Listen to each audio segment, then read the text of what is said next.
Right बेटे, हम लोग तो मोशन स्टार्ट करते हैं। राइट, तो मोशन में सबसे पहले तो इम्पोर्टेंट पॉइंट क्या है कि कोई भी ऑब्जेक्ट है उसको कैसे डिफाइन करेंगे कि ऑब्जेक्ट मोशन में है कि रेस्ट में है। फर्स्ट थिंग, इस क्लास में आप लोग 9th में स्टडी करना है या किसी भी 8th क्लास में भी जब मोशन को डिस्क्राइब करना रहता है तो पहले क्या है, कोई भी ऑब्जेक्ट है उसको कैसे डिफाइन करेंगे कि रेस्ट में है कि मोशन में है। मैंने ऑलरेडी बताया था मोशन के लिए क्या है, कोई भी ऑब्जेक्ट है, पहला कंडीशन कि उसका पोजीशन देखते हैं टाइम के साथ चेंज हो रहा है कि नहीं। यदि कोई भी ऑब्जेक्ट का position, if the object position is changed with respect to time, time के रिस्पेक्ट पे उसका पोजीशन यदि चेंज हो रहा है तो हम क्या कहेंगे, वो ऑब्जेक्ट मोशन में है। दूसरा और इम्पोर्टेंट पॉइंट, टाइम के साथ साथ एक फैक्टर और किसके रेफरेंस लेना पड़ेगा, सराउंडिंग का। ये ऑब्जेक्ट का पोजीशन टाइम और सराउंडिंग दोनों के रेस्पेक्ट में, टाइम और सराउंडिंग मीन्स जो ऑब्जेक्ट जहाँ मोशन कर रहा है, जैसे फॉर एग्जांपल ये मेरा पेन है, राइट, तो सराउंडिंग मैं हूँ, मैं आई एम दी ऑब्जर्वर। तो ये ऑब्जेक्ट जो है एक तो टाइम के साथ इसका मोशन पोजीशन चेंज होना चाहिए और मेरे रेस्पेक्ट में भी पोजीशन चेंज होना चाहिए। Simply if I am saying कि ये ऑब्जेक्ट का पोजीशन टाइम के साथ चेंज कर रहा है, it is not true, this statement is not 100% true. एक और एडिशन क्या करना है, if this object is in motion, तो पोजीशन चेंज कर रहा है with respect to time and with respect to me, यानी इस पेन के लिए सराउंडिंग मैं हूँ, यानी ऑब्जर्वर जो होता है वो सराउंडिंग है।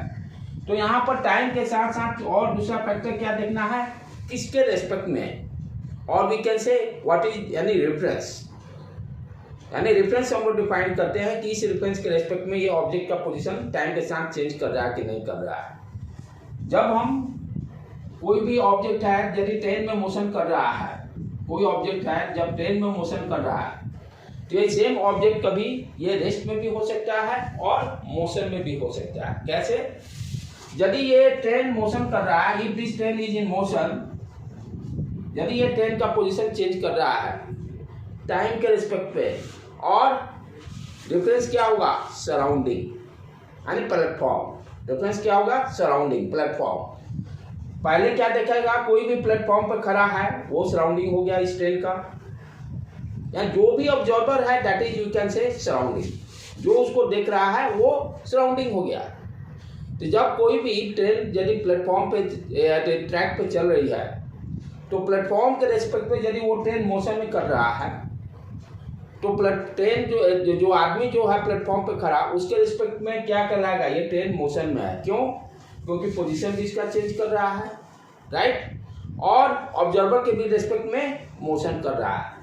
अब यही आदमी यदि इस ट्रेन में कोई अदर पर्सन बैठा हुआ है तो अदर पर्सन क्या देख रहा है कि ये इस ऑब्जेक्ट का पोजीशन चेंज नहीं कर रहा है विद रिस्पेक्ट टू टाइम, यानी ऑब्जर्वर कौन हो गया, ट्रेन में बैठा हुआ कोई दूसरा आदमी।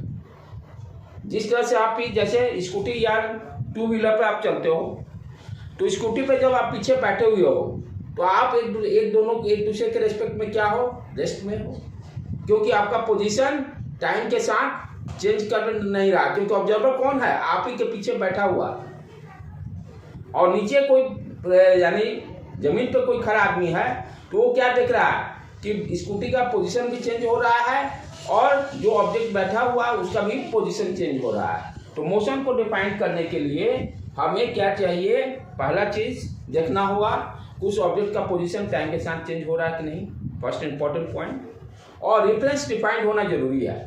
Without reference we can not say किसी भी ऑब्जेक्ट को कि वो मोशन में है कि रेस्ट में है।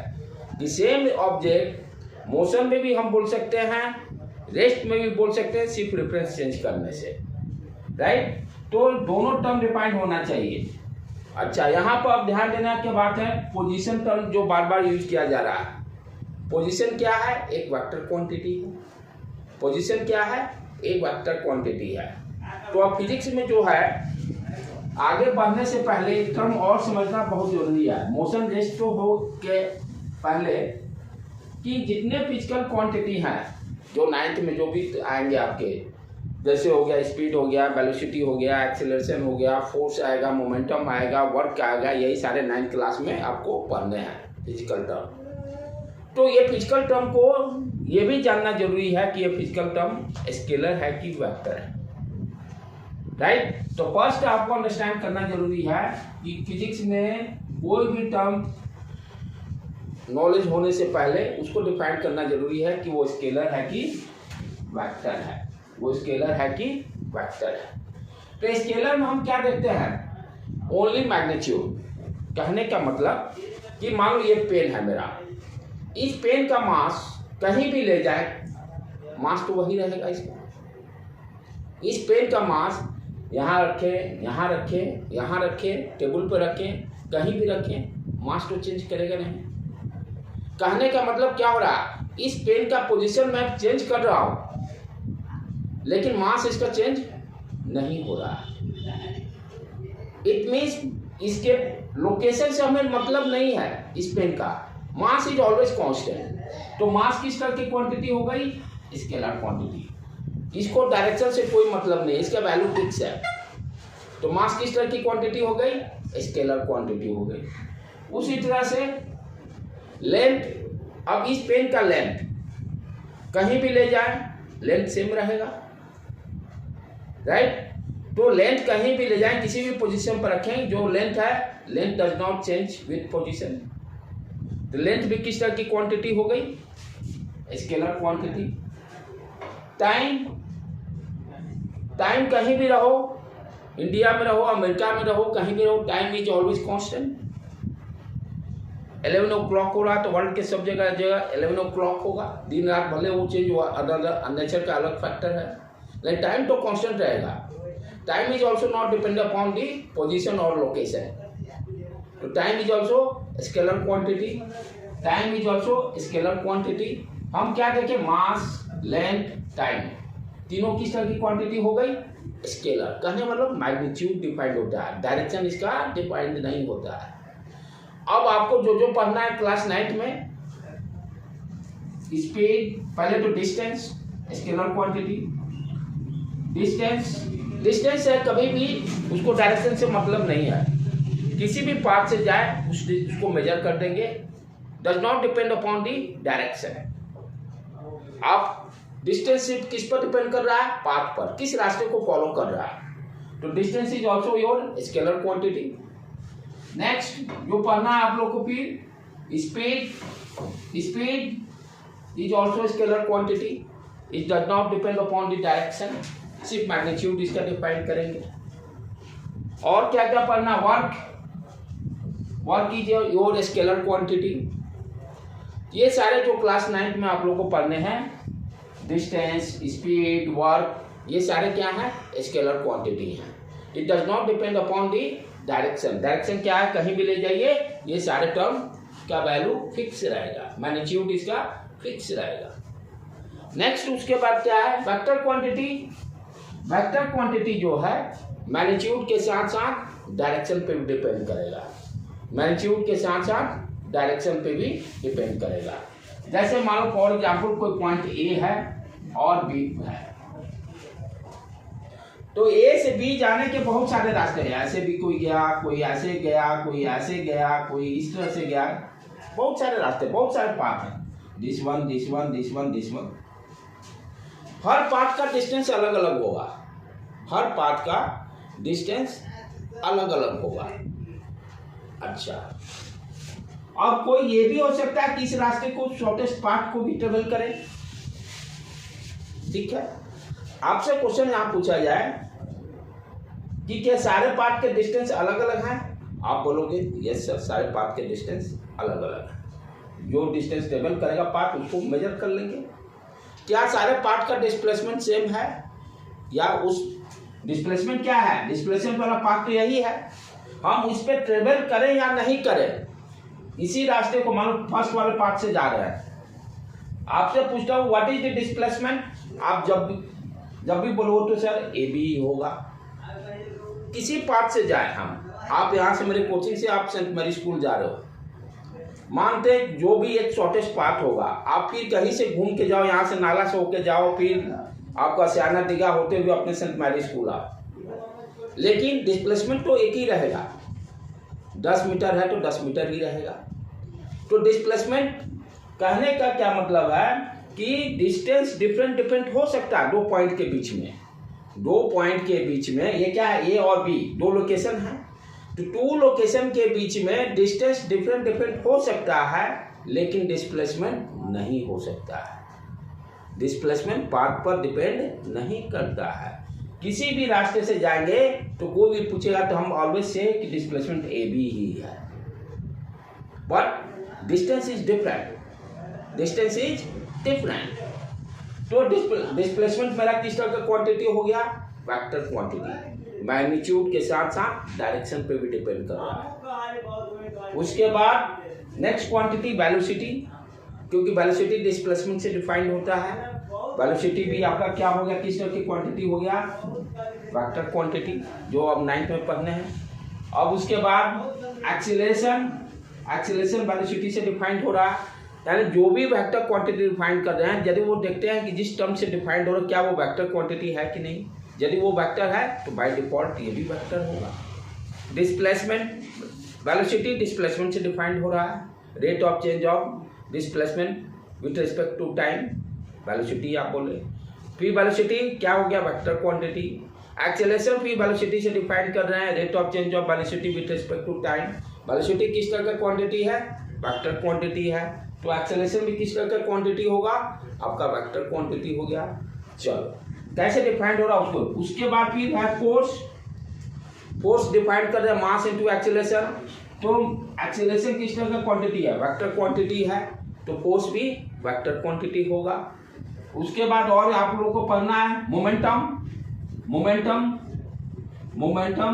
m इंटू बी क्या है, वेलोसिटी, वेक्टर क्वांटिटी है, मोमेंटम भी वेक्टर क्वांटिटी है। ये मास है, but other quantity is vector. हाँ मास इज, ये तो स्केलर क्वांटिटी हो गया। स्केलर क्वांटिटी, किसी भी वेक्टर क्वांटिटी को स्केलर से करना मतलब 2 से मल्टीप्लाई करो, 4 से मल्टीप्लाई करो, क्या होगा, लेंथ बढ़ जाएगा। तो यहाँ पर हम क्या देखें कि फिजिक्स पढ़ने के पहले स्केलर क्वांटिटी और वेक्टर क्वांटिटी में डिफरेंस पता होना चाहिए। स्केलर क्वांटिटी में we always defined only magnitude, it depends upon the path. But vector quantity क्या है, मैग्नीट्यूड के साथ साथ we also defined direction. Direction means उसका लोकेशन मालूम होना जरूरी है, कहाँ पर लग रहा है, फोर्स है, किस पॉइंट पर एक्ट कर रहा है। सिर्फ फोर्स वैल्यू बोलने से नहीं होगा कि 4 न्यूटन है, वो 4 न्यूटन कहाँ पर लग रहा है, व्हाट इज द पोजीशन जिस पर लग रहा है 4 न्यूटन फोर्स, तभी इस फोर्स को हम डिफाइन कर सकते हैं, क्योंकि फोर्स एक वेक्टर क्वांटिटी है। एक्सेलरेशन वेक्टर क्वांटिटी है, मैग्नीट्यूड के साथ साथ डायरेक्शन भी वहाँ इन्वॉल्व है। डिस्प्लेसमेंट वो भी वेक्टर क्वांटिटी है। तो जब भी हम कोई भी क्वांटिटी पढ़ेंगे तो पहले उसको समझेंगे कि वो क्वांटिटी स्केलर है कि वेक्टर है। This is very very important, scalar vector, क्योंकि लोग पढ़ना चालू कर देते हैं और स्केलर वेक्टर पर जोर नहीं देते हैं, ये समझना बहुत जरूरी है। उसके बाद क्या है बेटे कि रेस्ट और मोशन टर्म तो आप समझ गए। फिर उसके बाद एक है रिलेटिव वेलोसिटी भी हम लोग डिफाइन करते हैं। क्या है, रेस्ट और मोशन अंडरस्टैंड हो गया। Relative term always defined with respect to reference, किसी के रिस्पेक्ट में। जैसे होता है ना, आप मास ही मेजर कर रहे हो तो वेट बॉक्स, वेट जो रहता है उसके रिस्पेक्ट में मेजर किए, 1 kg के रिस्पेक्ट में। कोई भी मेजरिंग क्वांटिटी, जितने मेजरेबल क्वांटिटी है सब किसी न किसी के रिस्पेक्ट में ही मेजर किया जाता है। जितने मेजरेबल क्वांटिटी है, everything measure with respect to something जो डिफाइंड रहेगा, इसके रिस्पेक्ट में मेजर करना है। तो यहाँ भी हम लोग जो भी टर्म फिजिक्स में भी डिफाइन करेंगे तो relative term is that is very important. जब आएगा उसको उस टर्म को भी समझेंगे। अभी तत्काल में समझने क्या है, किसी के रेस्पेक्ट में। नेक्स्ट उसके बाद टर्म आता है आपका जो है स्ट्रेट लाइन मोशन। टॉपिक का नाम क्या है, मोशन। आप लोग जो क्लास 9th में पढ़ना है straight line motion. Straight line motion कहने का मतलब क्या हो गया कि ऑब्जेक्ट का जो भी मोशन हो रहा है स्ट्रेट पाथ पर हो रहा है। ठीक है, इसी को बाद में हम लोग देखेंगे, इनफॉर्म मोशन भी डिफाइन करेंगे लेटर ऑन। और इसी को और क्या, स्ट्रेट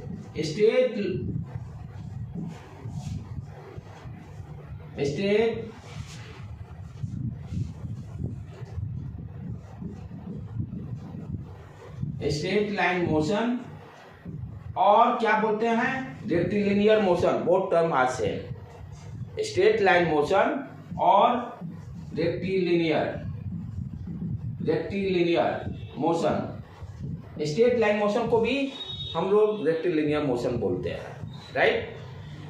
नेक्स्ट उसके बाद क्या है, तो ये जो मोशन जो होता है इस मोशन को हम लोग क्या बोलेंगे, one dimensional motion, also we can say one dimensional motion. तो स्ट्रेट लाइन मोशन का 3 नाम यहाँ देखो, वन डायमेंशनल का मतलब straight line motion, rectilinear motion का मतलब स्ट्रेट लाइन मोशन, यानी डिस्टेंस और डिस्प्लेसमेंट इसी स्ट्रेट पाथ पे ही डिफाइंड होगा, राइट। फिर उसके बाद क्या है, 2 डायमेंशनल मोशन, जो कि पढ़ना होगा आपको 11th में। 2 डायमेंशनल मोशन, क्योंकि 9 का ही कंटेंट्स 11th में 2 कॉपी। जो चैप्टर अभी आप पढ़ोगे मोशन 11th में स्टार्टिंग मोशन से ही होना है। जो टॉपिक अभी पढ़ रहे हो वही सारे टर्म 11th से स्टार्टअप होंगे। तो 11th के जो भी टॉपिक है 9 के सारे फंडे बहुत क्लियर होना चाहिए, क्योंकि 11th जब आप पढ़ोगे तो आपके कॉन्सेप्ट क्लियर रहेंगे, तो कोई टॉपिक में चेंजेस नहीं आएंगे। आप जो 9 का टॉपिक है, फिजिक्स हो, केमिस्ट्री हो, बायो हो, सारे सेम। ठीक है बेटे, तो वहां पर अब 11th में है 2 dimensional motion. 1 dimensional straight line motion को बोलते हैं। 2 डायमेंशनल मोशन किसको बोलेंगे, कोई बॉल को आप मान लो हवा में फेंक दिए, कहने का मतलब कि एक्स डायरेक्शन और वाई डायरेक्शन में, दोनों डायरेक्शन में क्या होगा, वेलोसिटी डिफाइंड होगा। जब किसी बॉल को आप फेंकते हो तो this is called parabolic motion. अब यहाँ पे क्या है, आपका वेलोसिटी जो है एक्स डायरेक्शन में भी डिफाइंड होगा और वाई डायरेक्शन में भी डिफाइंड होगा। जैसे 20 ब्लैक बोर्ड में कोई चिट्ठी मोशन कर रही है तो किस टाइप का मोशन होगा इसका, 2 डायमेंशनल मोशन। क्योंकि ब्लैक बोर्ड मेरा क्या है, 2 डायमेंशनल है। ब्लैक बोर्ड क्या है, 2 डायमेंशनल है। हाँ, इसको प्रोजेक्टाइल मोशन हम लोग बोलते हैं। प्रोजेक्टाइल यानी पैराबोलिक से कर्व को क्या बोलेंगे, पैराबोलिक, और मोशन को प्रोजेक्टाइल मोशन। कर्व जो है उसको पैराबोलिक और मोशन को प्रोजेक्टाइल। तो इसको बेसिक अंडरस्टैंड करना है। कोई भी ऑब्जेक्ट किसी प्लेन में जब मोशन कर रहा है, जैसे आप वॉकिंग कर रहे हो, प्लेन में आप वॉकिंग कर रहे हो, योर मोशन इज 2 डायमेंशनल। हाँ, जब स्ट्रेट पाथ पर ट्रेवल करोगे तो उसको स्ट्रेट लाइन मोशन बोलेंगे। और जब एक प्लेन में आप घूम रहे हो, आपका डायरेक्शन फिक्स नहीं है, तो 2 डायमेंशन। तो जो भी है, जैसे चींटी है इस प्लेन में, ब्लैक बोर्ड प्लेन पे मोशन कर रही है, तो 2 डायमेंशन मोशन, क्योंकि यहाँ एक्स एक्सिस भी डिफाइंड होगा, वाई एक्सिस भी डिफाइंड होगा। एक्स डायरेक्शन में भी वेलोसिटी होगा, वाई डायरेक्शन में भी होगा। Aeroplane 3 dimensional motion. एरोप्लेन का मोशन क्या होगा, 3 डायमेंशनल। प्लेन के साथ साथ हाइट भी है, लैटिट्यूड, तो प्लेन का मोशन 3 डायमेंशनल। ठीक है, तो ये तो अभी तो 11th में जाके आपको 2 डायमेंशनल पढ़ने हैं, अभी 9th के क्लास में 1 डायमेंशन। तो मोशन 3 टाइप के हो गए, 1 डायमेंशनल, 2 डायमेंशनल एंड 3 डायमेंशनल। ठीक है बेटे, स्टार्टिंग अब कहाँ से आपका है, डिस्टेंस एंड डिस्प्लेसमेंट। डिस्टेंस पहले तो समझना जरूरी है। डिस्टेंस किस तरह की क्वांटिटी हो गई, स्केलर क्वांटिटी। डिस्टेंस, डिस्प्लेसमेंट, तो डिस्टेंस मेरा हो गया स्केलर क्वांटिटी, सिर्फ मैग्नीट्यूड इसका डिफाइंड रहेगा। और डिस्प्लेसमेंट किस तरह की क्वांटिटी हो गई, वेक्टर क्वांटिटी। इट मींस इसका मैग्नीट्यूड और डायरेक्शन दोनों डिफाइंड होगा। Second point, it depends upon path. Path पर डिपेंड करता है। It does not depend upon path. It does not depend upon path. Path पर डिपेंड नहीं करता है। किसी से रास्ते से जाइए, डिस्प्लेसमेंट एक ही रहेगा दो पॉइंट के बीच में। पाथ आपका कोई भी हो but displacement is always same. तो displacement does not depend upon path, it does not depend on the path, path पे डिपेंड नहीं करता है। घर से स्कूल गए, स्कूल बंद हो गया, फिर वापस आ गए, डिस्प्लेसमेंट 0।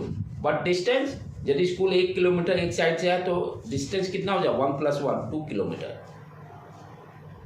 तो यहाँ इससे कंक्लूजन क्या निकला, डिस्टेंस कभी भी 0 नहीं हो सकता है, डिस्टेंस कभी भी नेगेटिव नहीं हो सकता है, distance is always positive, distance is always positive.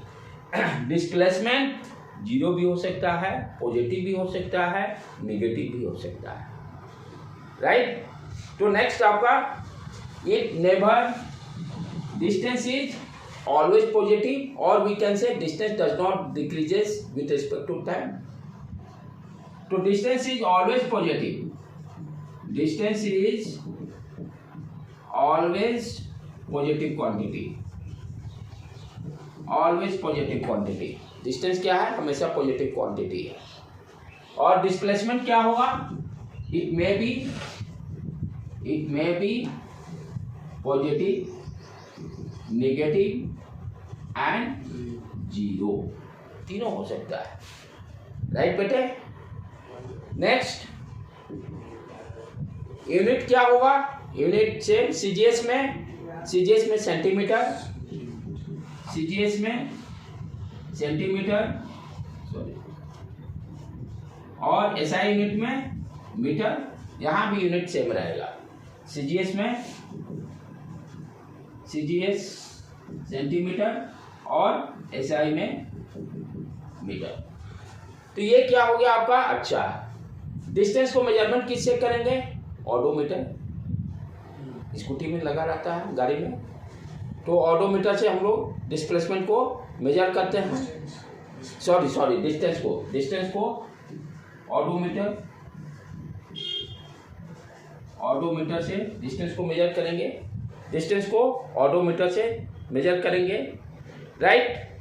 तो हम क्या देखें, ये स्केलर क्वांटिटी है, डिस्प्लेसमेंट वेक्टर क्वांटिटी है, it depends upon path, it does not depend upon path, distance is always positive, it may be positive और negative, unit भी देख लिए, मेजरमेंट भी ऑडोमीटर से डिस्टेंस क्या करते हैं, राइट। उसके बाद हम लोग क्या देखेंगे,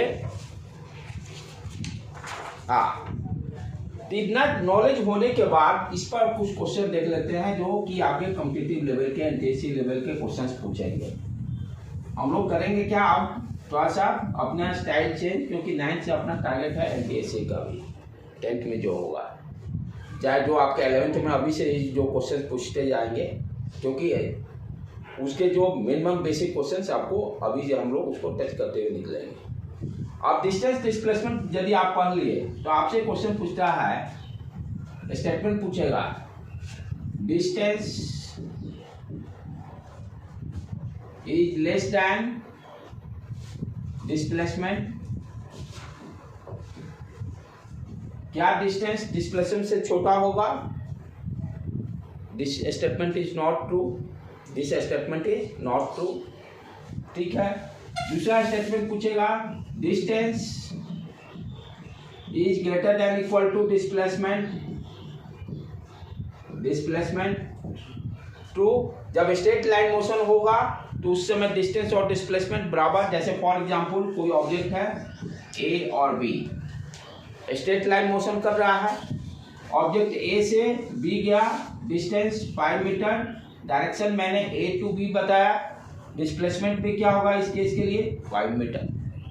तो इक्वल होने का ये कंडीशन हो गया। कब होगा इक्वल, स्ट्रेट लाइन मोशन।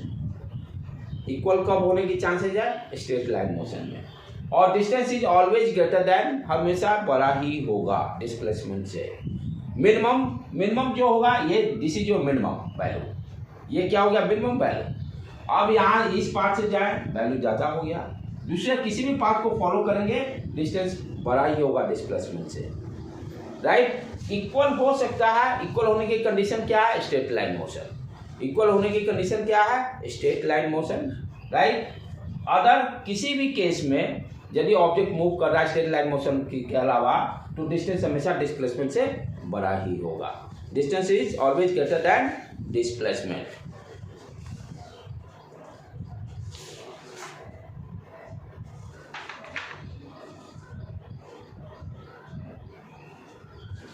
फिर उसके बाद नेक्स्ट अपना जो है डिस्टेंस डिस्प्लेसमेंट जानने के बाद स्पीड और वेलोसिटी दोनों टर्म को अंडरस्टैंड करेंगे। स्पीड और वेलोसिटी को अंडरस्टैंड करेंगे। स्पीड क्या है पहले तो ये समझना जरूरी है। किस तरह की क्वांटिटी है? स्केलर क्वांटिटी है पहला चीज। स्केलर क्वांटिटी है। इसको स्केलर क्यों बोले? Why I am saying scalar quantity, क्योंकि स्पीड जो हम डिफाइन कर रहे हैं उसको कैसे डिफाइन करना है? Rate of change of distance. Distance तो जो है ये किस तरह का क्वांटिटी है? स्केलर क्वांटिटी है with respect to time. With respect to time. तो यहाँ पर जब हम वेलोसिटी को डिफाइन कर रहे हैं कि डिस्टेंस टाइम के साथ जो चेंज हो रहा है विथ रिस्पेक्ट टू टाइम। अब देखो यहाँ पर बहुत चीजें हैं, डेफिनेशन रखने की जरूरत नहीं है। रेट कहने का मतलब क्या होता है ये समझना जरूरी है। चेंज ऑफ डिस्टेंस कहने का मतलब क्या जरूरी है। देखो रेट जब भी हम डिफाइन करते हैं ना, कैसे आप जाते हो सब्जी वेजिटेबल लाने या कोई भी शॉप से सामान लेने जाते हो, सब्जी लाने जाते हो, आप पूछते हो व्हाट इज द रेट, यानी पर केजी आप इंटरेस्टेड हो सब्जी का रेट जानने के लिए।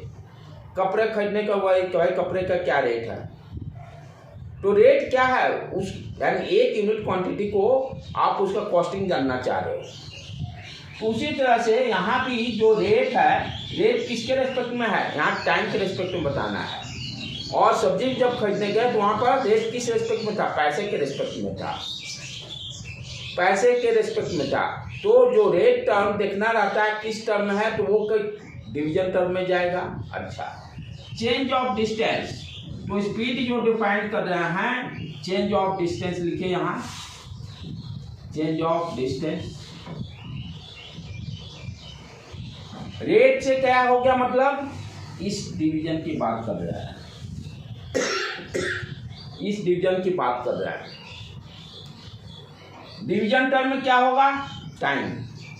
टाइम दे दी। तो ये जो फॉर्मूला भी डिफाइंड हो रहा है इस स्टेटमेंट से ही, रटना कोई जरूरी नहीं है, समझना टर्म को जरूरी है। रेट हमेशा रेट जो भी होगा, भाई पेन का रेट क्या है तो 10 रुपया, तो पैसा क्या हो गया नीचे में जाएगा। जैसे आपसे कोई कह देता है कि 20 पेन का कॉस्ट 40 रुपीज है, आपको एक खरीदना है तो आप एक का क्या करोगे? 40/20, क्योंकि पेन आपका प्रेफरेंस है, नंबर 1 पेन लेना है। तो यहाँ पर डिवीजन में पेन चला गया। यहाँ हम टाइम के रेस्पेक्ट में देख रहे हैं डिस्टेंस कैसे बदल रहा है, तो इसलिए मेरा डिवीजन टर्म में टाइम चला गया। तो रेट टर्म जो होता है वो डिवीजन के लिए डिफाइंड हो रहा है कि डिवीजन हो रहा है किससे? टाइम से। तो इस तरह से हम वेलोसिटी स्पीड को डिफाइन किए। तो स्पीड क्या हो गया मेरा? स्केलर क्वांटिटी हो गया, राइट। और फॉर्मूला क्या हो गया? Change of distance upon time. अब देखो यूनिट भी रटने की कोई जरूरत नहीं है, फिजिक्स में ऑलरेडी बताया हो। कंपटीशन क्वालिफाई करना है तो रटना बंद, रटना बंद करोगे तभी कोई कंपटीशन निकलेगा, चाहे 100% स्कोरिंग। कोई कंपटीशन के लिए जो बच्चा रटेगा, रट के नंबर लाएगा, कभी क्वालिफाई नहीं करेगा, नेवर। लिख के रखो। तो यूनिट कैसे डिफाइन करेंगे? देखो कैसे कर रहे हैं यहाँ पर। न्यूमरेटर में क्या है? डिस्टेंस। डिस्टेंस का ऐसा यूनिट मीटर होता है। डिनोमिनेटर में क्या है? टाइम। टाइम का ऐसा यूनिट सेकेंड। तो स्पीड का यूनिट क्या हो गया? मीटर पर सेकेंड। कोई जरूरत नहीं है रटने का, मैथमेटिकल फॉर्मूला आपको पता है, यूनिट आप लिख दो। ठीक है बेटे। तो स्केलर क्या देखे, तो स्केलर जब ये स्पीड क्या हो गया? स्केलर क्वांटिटी है, तो स्पीड जो होगा डिस्टेंस पे डिपेंड करेगा। हम क्या करते हैं, डिस्टेंस कभी भी जीरो नहीं हो सकता है, तो स्पीड भी कभी भी जीरो नहीं होगा। जब रेस्ट में रहेगा, हिल भी नहीं किया तो बात उसका अलग। लेकिन यदि ऑब्जेक्ट मोशन कर रहा है, यदि ऑब्जेक्ट मोशन कर रहा है तो स्पीड कभी भी जीरो नहीं हो सकता। क्यों? क्योंकि हम अभी क्या पढ़े कि डिस्टेंस कभी भी जीरो नहीं हो सकता है यदि ऑब्जेक्ट मोशन कर रहा है। तो जब डिस्टेंस से ही डिफाइंड हो रहा है स्पीड, तो जब डिस्टेंस ही जीरो नहीं हुआ तो स्पीड कहाँ से जीरो हो जाएगा। लेकिन ये कब? जब ऑब्जेक्ट मोशन कर रहा हो। रेस्ट की बातें हम लोग नहीं कर रहे हैं, राइट? ठीक है, तो यहाँ ध्यान देना, कभी कहो कि स्पीड जीरो हो जाएगा, यदि कोई ऑब्जेक्ट मोशन करे स्पीड कभी जीरो नहीं होगा। स्पीड कभी जीरो नहीं, लॉजिक समझना जरूर। क्यों नहीं जीरो होगा? क्योंकि डिस्टेंस जीरो नहीं हो सकता है, क्योंकि स्पीड डिस्टेंस से डिफाइंड हो रहा है। जब डिस्टेंस ही जीरो नहीं हुआ तो स्पीड कहाँ से जीरो होगा? कोई चांस ही नहीं है। ये सारे फिजिक्स में अंडरस्टैंड करने की जरूरत है कॉन्सेप्ट को, कि कोई भी टर्म बोला जा रहा है तो क्यों why always put, without why physics नहीं है। उसके बाद उसी तरह से आपका वेलोसिटी टर्म है। वेलोसिटी कैसे? एक वेक्टर क्वांटिटी हो गया। वेलोसिटी जो हो गया वेक्टर क्वांटिटी हो गया। वेलोसिटी जो है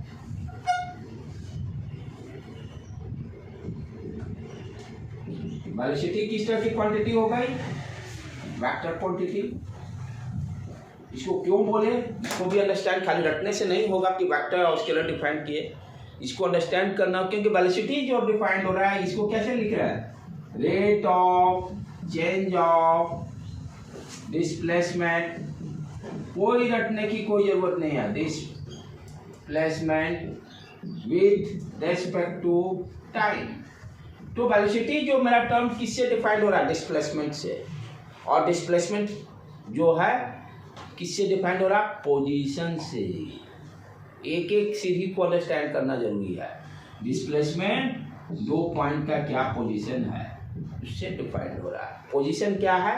वेक्टर क्वांटिटी। आप मोबाइल में कहते हो ना लोकेशन सेंड करो, तो लोकेशन सेंड करने का मतलब आप पोजीशन भेजो कहाँ पर है, तो उसमें क्या है? लैटिट्यूड, लॉन्गिट्यूड सारा डिफाइंड होता है, डायरेक्शन डिफाइंड हो गया।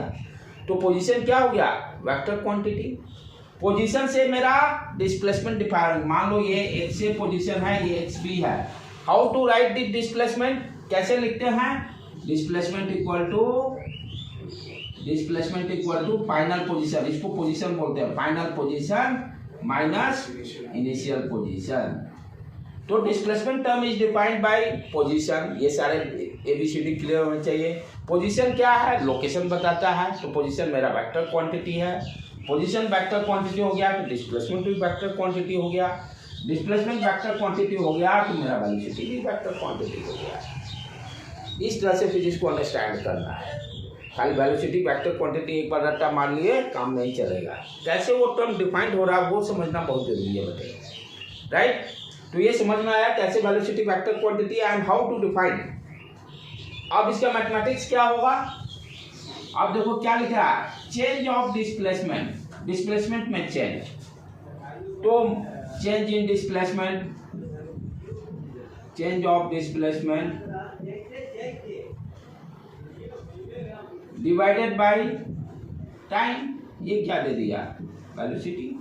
और सिंपली कोई लिख देता है डिस्प्लेसमेंट अपॉन टाइम। लेकिन रेट ऑफ चेंज ऑफ, जब तक पोजीशन चेंज नहीं होगा तो वेलोसिटी आएगा कहाँ?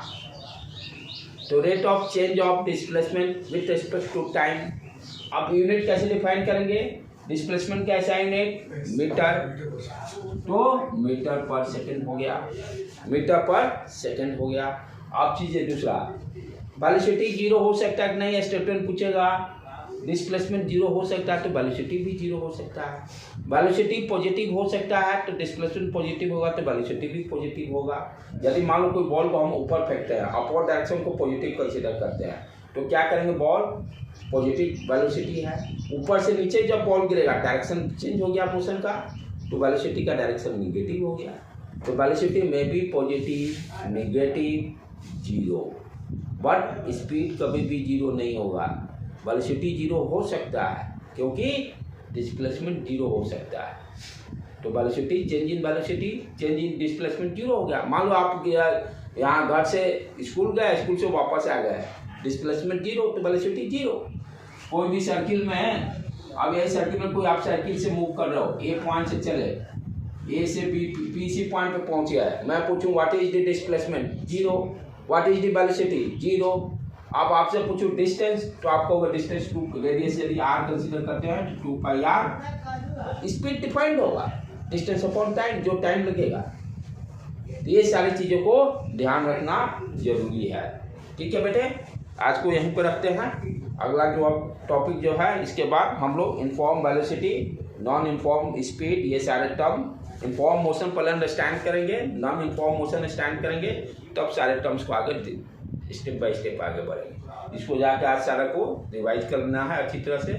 ये मैं व्हाट्सएप पे भेज दूंगा इसका कंटेंट्स जो है। ठीक है बेटे।